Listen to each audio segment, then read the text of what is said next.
ഇനിയൊരു മലപ്പുറം നോമ്പ് കഥയാണ്. സുഹൃത്ത് മുസ്തഫയുടെ പ്രേരണയിൽ 10 ദിവസത്തെ നോമ്പെടുക്കാൻ പ്രഭാകരേട്ടൻ തീരുമാനിക്കുന്നത് 1988-ലാണ്. പിന്നീട് അങ്ങോട്ട് കഴിഞ്ഞ 37 വർഷമായി ഒരു നോമ്പ് മുടക്കിയിട്ടില്ല.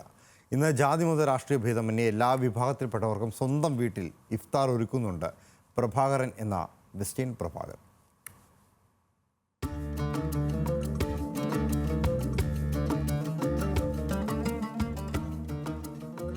പൂമുഖത്ത് സന്ധ്യാദീപം തെളിഞ്ഞു. പള്ളിയിൽ നിന്നുയർന്ന മഗ്രിബ് ബാങ്കിന് പിന്നാലെ നോമ്പുതുറ സമയം. പ്രാർത്ഥന ചൊല്ലി ഈന്തപ്പഴം കഴിച്ച് വിശ്വാസികൾ നോമ്പു തുറന്നു. ഈന്തപ്പഴത്തിന് പുറമെ നോമ്പുതുറയ്ക്ക് വിഭവങ്ങളായി നല്ല പഴുത്ത ചക്കയും ഇലയടയും.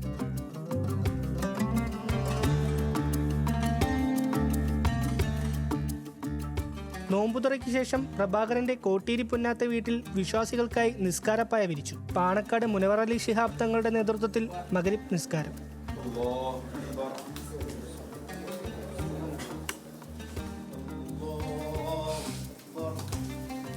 1988 മുതൽ നോമ്പെടുക്കുന്ന പ്രഭാകരേട്ടന്റെ ഇഫ്താറിലെ മുഖ്യ അതിഥിയാണ് കഴിഞ്ഞ 8 വർഷമായി പാണക്കാട് മുനവർ അലി ശിഹാബ് തങ്ങൾ. മുനവർ അലി തങ്ങളോടൊപ്പം സംവിധായകൻ ലാൽ ജോസും കോട്ടയ്ക്കൽ MLA പ്രൊഫസർ ആബിദ് ഹുസൈൻ തങ്ങളും ഇഫ്താർ സംഗമത്തിൽ പങ്കെടുത്തു. പ്രഭാകരേട്ടന്റെ ഇഫ്താർ സംഗമം കേരളീയ സമൂഹത്തിൽ ശ്രദ്ധേയമായ സംഗമമായി മാറിയെന്നും പരസ്പരം മനസ്സിലാക്കാനുള്ള മനസ്സില്ലാതായി പോകുന്ന കാലഘട്ടത്തിൽ പ്രഭാകരേട്ടൻ എടുത്ത പരിശ്രമത്തെ ചേർത്ത് പിടിക്കുകയാണെന്നും മുനവർ അലി തങ്ങൾ പറഞ്ഞു.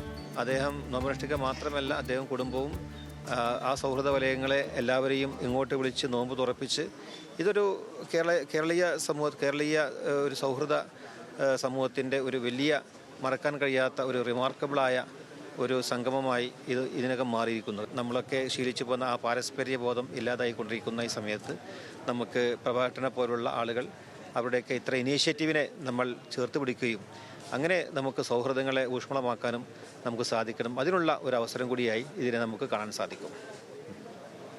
വിവിധ മതരാഷ്ട്രീയ സാംസ്കാരിക രംഗങ്ങളിൽ നിന്നുള്ളവരും ഇഫ്താറിലെ അതിഥികളാണ്. ഇഫ്താറിലേക്ക് വരുന്നവരെ ആലിംഗനം ചെയ്ത് പ്രഭാകരേട്ടൻ സ്വീകരിക്കുന്നത് മനോഹരമായ കാഴ്ചയാണ്. മഗ്രിബ് നിസ്കാരത്തിന് ശേഷം അല്പനേരം എല്ലാവരും ചുറ്റുമിരുന്ന് സംസാരിച്ച ശേഷമാണ് ഭക്ഷണത്തിന് വേണ്ടി പിരിഞ്ഞത്. കാലഘട്ടത്തിന്റെ ആവശ്യം മനസ്സിലാക്കിക്കൊണ്ടാണ് സമൂഹത്തിലെ വിവിധ വിഭാഗങ്ങളിലുള്ളവരെ ചേർത്ത് പിടിച്ചുകൊണ്ട് ഇഫ്താർ സംഗമം നടത്താറുള്ളതെന്ന് പ്രഭാകരേട്ടൻ പറയുന്നു.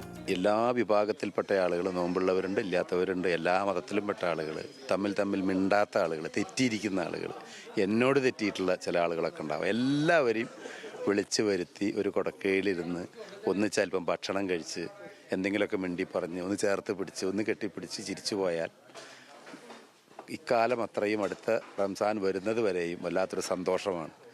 ഇപ്പോൾ അത് എല്ലാ വർഷവും കൃത്യമായിട്ട് നടത്താനുള്ള കാരണം തന്നെ കാലഘട്ടത്തിൻ്റെ ആവശ്യം മനസ്സിലാക്കിയിട്ടാണ്. നോമ്പുതുറ അത്താഴ സമയങ്ങളിലെ ഭക്ഷണപാനീയങ്ങളുടെ ക്രമീകരണം വളരെ ലളിതമാണെന്നതും അദ്ദേഹത്തെ വ്യത്യസ്തനാക്കുന്നു. അസുഖത്തെ തുടർന്ന് ശസ്ത്രക്രിയ വേണ്ടിവന്ന സമയത്ത് മാത്രമാണ് പ്രഭാകരേട്ടൻ നോമ്പെടുക്കാതിരുന്നത്. വളാഞ്ചേരിയിലെ പാലിയേറ്റീവ് രംഗത്തെ നിറസാന്നിധ്യമായ പ്രഭാകരേട്ടന് കൂട്ടുകാരുടെയും ഭാര്യയുടെയും ശക്തമായ പിന്തുണയുമുണ്ട്.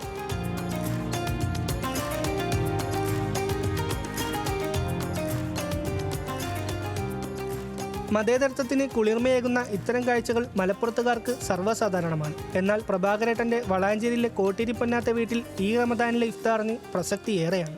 അനിൽ കസൈദ്, ന്യൂസ് മലയാളം, മലപ്പുറം.